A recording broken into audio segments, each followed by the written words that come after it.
بسم الله الرحمن الرحيم. Assalamualaikum warahmatullahi wabarakatuh. Alhamdulillahilladzi faddala rajaba wa ja'alaha minal ashhuril hurum. Salatan wa salaman ala nabiyyina Muhammad wa ala alihi wa sahbihi wa man tabi'ahu bi ihsanin ila yaumiddin. Jemaah yang dirahmati oleh Allah Subhanahu wa taala, masih dalam rangkaian bulan Rajab sebagai pintu gerbang menuju Ramadan.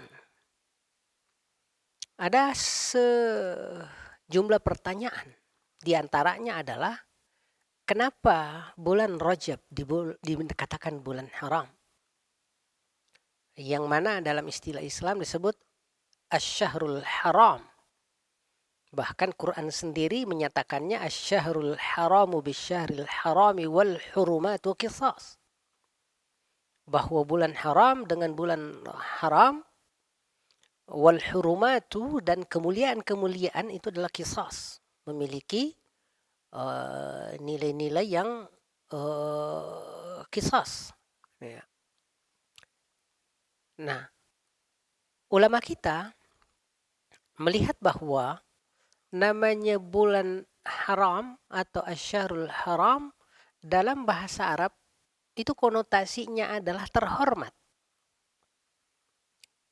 Makanya kata haram, baik misalnya Baitullahil Haram, yaitu Ka'bah, itu aslinya adalah rumah yang terhormat. Ya. Dan alhamdulillah ini sudah menjadi bahasa Indonesia. Ketika kita menyatakan terhormat, ia menjadi positif di bahasa Indonesia. Walaupun kata haram ya masih berkonotasi membingungkan bagi kita bangsa Indonesia. Seolah-olah haram itu adalah seperti babi, seperti bangkai. Ya. Padahal yang dimaksud dengan Rajab bulan haram adalah bulan yang dihormati dan diistimewakan di dalam tradisi Islam.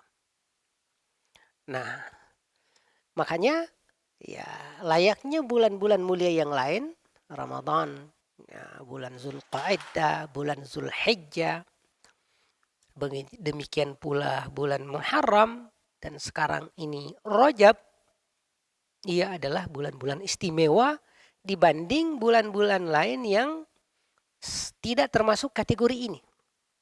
Ya, taruhlah misalnya Sya'ban, walaupun dia ada sebagai di depan atau sebelum Ramadan, tapi nilai kemuliaannya sama sekali tidak bisa menempati posisi bulan Rajab misalnya. Karenanya ada pernyataan Ibnu Abi Thalhah, dan ini dikutip dari Ibnu Abbas dalam artian bahwa beliau menyampaikannya dari Ibnu Abbas radhiyallahu anhu, ya berkata Allah menghususkan 4 bulan dan menjadikannya terhormat, terpelihara, serta meninggikan nilai kemuliaannya, nilai keistimewaannya, nilai keunikannya, sehingga melakukan dosa di bulan-bulan tersebut jauh lebih besar dosanya dibanding di bulan selain bulan-bulan mulia, dan demikian pula bulan-bulan amal soleh akan menjadi berlipat nilai dan pahalanya. Dan kalau kita lihat misalnya kaitannya dengan bulan Zulqa'dah, yaitu bulan di mana di situ dilarang pertengkaran, dilarang peperangan, ya, dan segala bentuk perpecahan, ya, maka kita akan lihat bahwa di setiap ada hajatan besar di dalam Islam, maka senantiasa ada bulan gencatan senjata. Ya, misalnya ini 2 bulan menuju Ramadan, maka kita akan menemukan bulan Rajab. Dan kemudian kita lihat lagi 1 bulan sebelum Zulhijjah, tepatnya di hari pertama sampai 9 dan 10, bahkan 11, 12, yang merupakan rangkaian utama bulan haji, dijadikan sebagai bulan mulia unggulan, Bahkan ada yang menyamakannya dengan selevel dengan bulan Ramadan, walaupun di siang harinya Ramadan tetap unggul kaitannya dengan bulan Zulhijjah. Dan ini menunjukkan betul-betul Islam sangat detail mengatur leveling atau tingkatan kemuliaan bulan-bulan yang ada ini. Yang mana semangat ibadah kita tentunya harus berbeda, dan semangat kemudian menghindari dosa dan maksiat juga harus tidak sama dengan semangat kita di luar bulan-bulan yang lain. Pemirsa yang dirahmati Allah Subhanahu wa taala. Ada juga kemudian pendapat kalangan ulama kita bahwasanya bulan Rajab disebut bulan haram karena memang di situ diharamkan melakukan seperti tadi peperangan. Dalam tradisi Arab jahiliyah, ketika sudah masuk tanggal 1 bulan Rajab, demikian pula tanggal 1 di bulan Zulqa'dah sampai berakhir bulan Muharram, 3 bulan berturut-turut, itu sama sekali haram melakukan peperangan. Ya, makanya siapa yang mencoba memulai peperangan di situ itu akan dicela dalam tradisi Arab jahiliyah. Dan ternyata Islam sebagai agama yang sangat cinta perdamaian dan membenci pertengkaran dan kemudian perpecahan, melegalisasi hal tersebut. Melegalisasi hal tersebut, dan itu sebenarnya adalah tradisi yang ada di Jazirah Arab ini, itu adalah pengaruh dari agama-agama Samawi, baik itu adalah pengaruh dari sejak era Nabiullah Adam alaihissalam sampai kemudian era Nabiullah Ibrahim, Nabi Nuh, ya, termasuk Yakub, Yusuf, yang ada dalam tradisi Yahudi, Nasrani, ya, lalu kemudian berlanjut dalam Islam, persis layaknya ajaran tauhid, ya, yang senantiasa tidak berubah.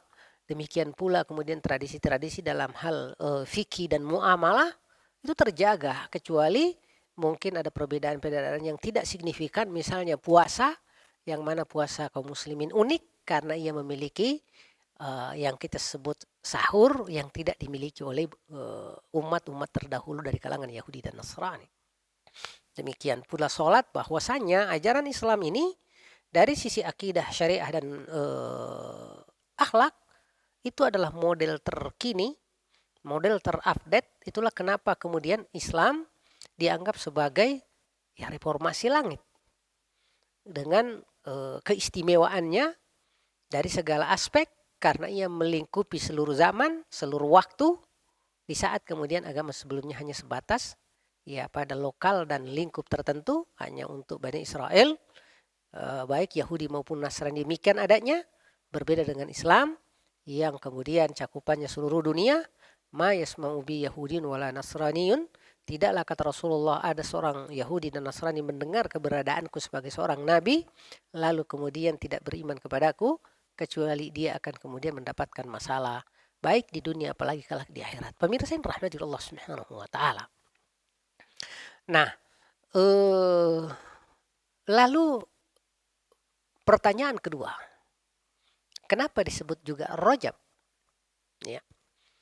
Nah, Ibnu Rajab Al-Hambali, ini nama beliau Ibnu Rajab bukan karena sebuah kesengajaan gitu ya, tetapi memang Ibnu Rajab Al-Hambali ini salah seorang alim minal ulama, ya, kalangan ulama kita yang bermadzhab Hambali, yang memang namanya juga kemudian kebetulan bernama Rajab. Dan beliau menjelaskan sendiri, dan ini seolah menjelaskan nama beliau juga, karena nama beliau Rajab. Dinamakan bulan Rajab itu dengan Rajab, ya, sumya Rajab, ya, syahr Rajab bi Rajabin, karena bulan ini yurjab, ya, yakni yu'azzam, dimuliakan, yakni yu'azzam, ya. Walaupun juga ada yang menyatakan bahwasanya karena para malaikat memuliakan, bertasbih dan bertahmid di bulan itu. Ya, kalau dikaitkan dengan malaikat, ya, malaikat layaf turun, tidak pernah kemudian turun naik tasbihnya, tahmidnya. Makanya di sini dikatakan hadis tersebut palsu, karena ya tentunya kalangan malaikat tidak mengenal dalam artian leveling itu untuk ibadah, karena mereka itu tidak terpengaruh, ya, dalam aspek berzikir dan bertasbih la yafturun, layaknya keimanan kita sebagai manusia ini, kecuali para nabi yang memang terjaga, maksum dari sisi kekokohan iman. Adapun kita sangat dipengaruhi oleh suasana, diantaranya adalah kemuliaan bulan, ya, yang ada. Makanya tetap selalu nanti ada support keutamaan, yang melakukan misalnya ini akan mendapatkan ini, ya, karena memang itu adalah bagian daripada pengajaran Islam yang kita dapatkan. Demikian, semoga penjelasan ini mengokohkan makna di dalam jiwa dan kemudian menghasilkan sebuah keyakinan akan pentingnya peningkatan amal dan kemudian semangat untuk makin menjauh dan menjaga diri dari maksiat. Wallahu yatawalla salihin. Assalamualaikum warahmatullahi wabarakatuh.